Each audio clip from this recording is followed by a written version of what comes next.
Aloha everyone, my name is Lexis Enos, and this is my video presentation on dispositions to teach.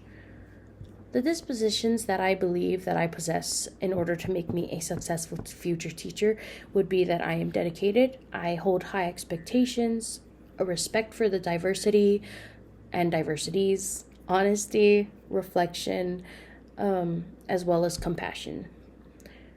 When it comes to a disposition that I feel like I need to work on before I become a first year teacher would be fairness. Although I do try to treat every student the same way. If I hear that one story, especially if it's a bad one, or multiple stories that are bad and rough, I tend to cater a lot to those students. Not really curriculum wise, but like attention wise, because I want to be able to help them. But I do have to realize that sometimes there's going to be students that are also going through rough things that aren't really ready or willing to share.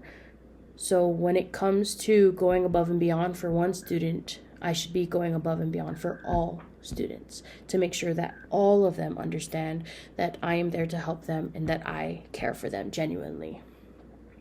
Some attributes that I believe an educator should have would be to be patient, adaptable, passionate, ethical, caring, knowledgeable, and reflective. Educators should, and I emphasize on should be, leading by example. Not only we are not, or parents are not the only ones that students will see as influences. Teachers, coaches, we are also the front runners of being a big impact and a big influence on students' lives or children's lives. So if we are showing them by example that we are able to follow professional ethical policies as well as institutional policies, then they will see that, hey, if they should be following basically the rules or policies, then we should be too. And that kind of ties hand in hand with influencing. What students see, they're going to imitate.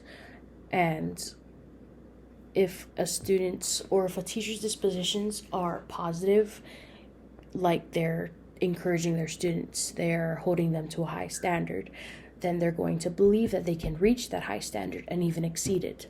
But if you're the type of teacher who is setting up their student with low standards, not really encouraging, they're not really being honest with them, then what makes a student think that they can achieve their goals or be honest with themselves, us, or even their parents? What we do and how we teach is going to influence them. How we treat them is going to influence them. How we treat ourselves and our colleagues is going to influence them. Kids love to imitate and copy. And that's the most important thing.